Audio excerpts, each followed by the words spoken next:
How did you get here? I was born here. And what made you decide to die here?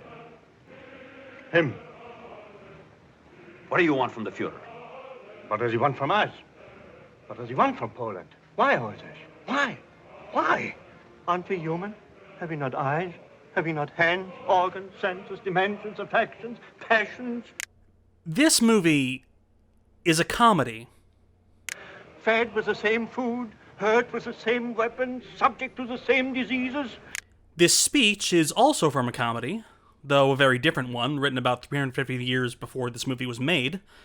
William Shakespeare's The Merchant of Venice. Though modern audiences tend not to think of it as very funny. If you prick us, do we not bleed? If you tickle us, do we not laugh? If you poison us, do we not die? If you wrong us, shall we not revenge? Of course, this movie had a hard time proving funny on its first release. Bosley Crowther, writing for the New York Times, in his review said, "To say it's callous and macabre is understating the case." Almost as if it was a little too soon to joke about the subject matter in, let me check when this movie came out. 1942. The Blitzkrieg smoke had yet to clear over Warsaw, and yet Ernst Lubitsch still chose to tell this light farce full of mistaken identities, disguises, a love triangle, all against the backdrop of literal goddamn Nazis. And the result is a comic masterpiece. But suddenly something seems to have happened. Can it be true? It must be true, no doubt. The man with the little mustache, Adolf Hitler. To Be or Not to Be is the story of a troupe of Polish actors in conquered Warsaw using their acting skills to impersonate Nazi officers and run circles around the occupation, with a through line of a love triangle between two-star actors and a bomber pilot in a complex plot involving one of Shakespeare's most overquoted lines. To be or not to be? That is the question. This is admittedly not a Shakespeare adaptation. Not strictly. And welcome to the Backdoor Pilot for my new series, Cinema Antifa, where we look at movies about fascists getting their asses beat in various awesome ways. Sound good? Yes, sir! Nine. Speaking of Tarantino, you can't tell me that he didn't get the idea of a plot involving Nazis in a theater from this movie.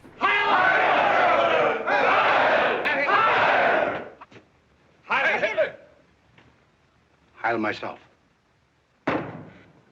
That's not in the script. One of the funniest running jokes in the movie is how easy it is for a troupe of hammy actors to mimic equally hammy Nazis, to the point where there's almost no difference between the people acting like fascists and the fascists themselves. There's a lesson in that somewhere. But honestly, summarizing To Be or Not to Be, or even trying to break down the complex plot and comic coincidences, would ruin the experience of watching it yourself. It's Jack Benny's finest screen role. 3 nights in a row. Even Shakespeare couldn't stand seeing Hamlet 3 nights in succession. You forget you're playing Hamlet. Oh, that's right. Carole Lombard's last performance. Shall we drink to a blitzkrieg? I prefer a slow encirclement. It's so complex and so witty and so wrong. You know, you're quite famous in London, Colonel. They call you Concentration Camp Earhart. Yes. We do the concentrating and the Poles do the camping. What can one say but yikes? And if you've seen the Mel Brooks remake, it does fine, but telling the same jokes in 1983 makes it lose so much to the original's immediacy. You know, Colonel, you're quite famous in London. I am? They call you Concentration Camp Earhart. They do. Well, that's because we do the concentrating and the Poles do the camping. Get it? Actually, no. The original was made when the larger world knew something was terrible about the Nazi regime, but the full extent of its monstrosity had yet to be made public. And yet, it holds up. War. It's really war. People are gonna kill each other and be killed. It's a feat of comic tone, balancing the lightest of jokes with the highest of stakes. A balancing act that Hollywood would dub the Lubitsch touch. Lubitsch himself was a German refugee from the Nazis, a Jew who flourished under the German film industry and in Hollywood. And he was a marked man. And he knew it. He got name-checked in Nazi propaganda. Der Jude Ernst Lubitsch wurde als deutscher Filmregisseur begrüßt. The film was also written by 2 Jewish emigres, though for some reason, Lubitsch never uses the word Jew or Jewish or Judaism in this film. But even though his words aren't explicit, his coding is. Mr. Ravitch, what you are, I wouldn't eat. How dare you call me a ham? And of course, there's the way he uses that speech. If you prick us, do we not bleed? If you tickle us, do we not laugh? If you poison us, do we not die? What a Shylock you would have been. Well, would he? Would he have been a great Shylock? I mean, of all the hashtag problematic characters in the Shakespearean canon, Shylock is one of the hashtag problematicest. Anti-Semitism was rampant in Shakespeare's England. Officially, the Jewish population had been expelled from England since 1290. When he wrote The Merchant of Venice, he likely wouldn't have known any actual Jewish people, though he would have known Christopher Marlowe's even more hateful play, The Jew of Malta, which includes a bit where the title character poisons an entire nunnery. And he was also, like Shylock, a moneylender. The stereotype of the Jewish moneylender had its roots in actual economic reality, since Christians were forbidden from practicing what they considered usury, or charging an interest, and since the Jewish people were barred from owning land or joining guilds, moneylending was really the only professional option left. As for the actual character of Shylock, moved to greed after repeated insult, he is one of the most difficult characters to play.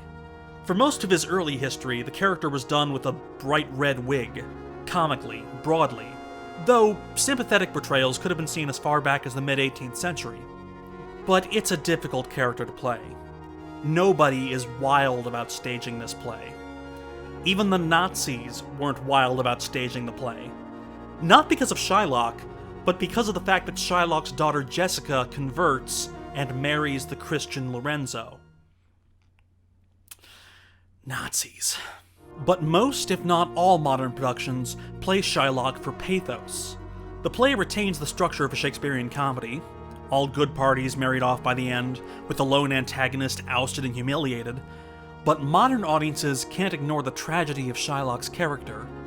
Denied his justice and denied his revenge, forced to abandon his wealth and his faith? History gave him a pathos that isn't present in the text.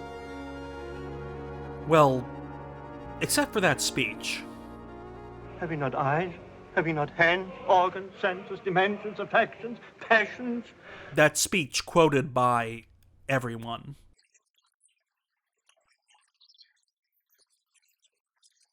Everyone. If you prick me, do I not bleed? Everyone. Hath not a robot eyes? Hath not a robot hands, organs, dimensions, senses, affections, passions? If you prick us, do we not bleed? Yeah, battery fluid, maybe. It may be one of the greatest acts of humanist reappropriation that we've taken this villain speech from one of the most famously anti-Semitic plays in the Western canon and turned it into a universal plea for human dignity. Ultimately, using Shakespeare's ambiguous language and empathy for all his characters in favor of the anti-fascists. And moreover, using it to save the lives of the entire anti-fascist resistance.